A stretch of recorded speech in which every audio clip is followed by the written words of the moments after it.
Narito ang mga zikr pagkatapos ng sala.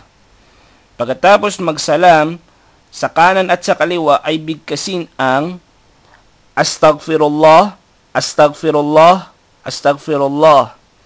Allahumma antas salam wa minkas salam. Tabarakta ya dhal jalali wal ikram. La ilaha illallah wahdahu la sharika lah. Lahul mulku wa lahul hamd.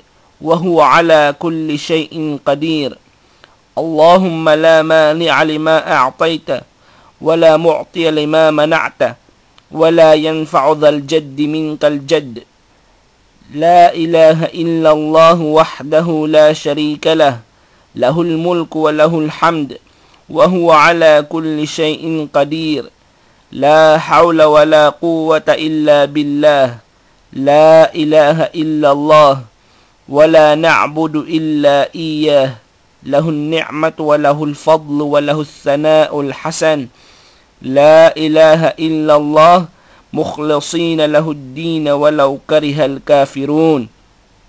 At isunod ng 33 times ang Subhanallah. Ganun din ng 33 times ang Alhamdulillah at 33 times ang Allahu Akbar. At pagkatapos ay bigkasin ang La ilaha illallah wahdahu la sharika lah lahul mulku wa lahul hamd wa huwa ala kulli shay'in qadir. At pagkatapos ay basahin ang Ayatul Kursi at ang Suratul Ikhlas, Suratul Falaq at ang Suratul Nas. Kapag ang sala ay sa Salatul Fajr at sa Salatul Maghrib, ay banggitin ng 3 beses ang Suratul Ikhlas, Suratul Falaq at ang Suratul Nas.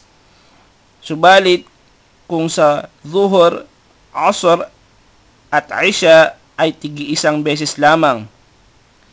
Gayon din, bigkasin pagkatapos ng sala sa Fajr at Sala sa Maghrib ang sumusunod ng 10 beses. La ilaha illallah wahdahu la sharika lah. Lahul mulku wa lahul hamd. Yuhyi wa yumit. Wa huwa ala kulli shay'in qadir.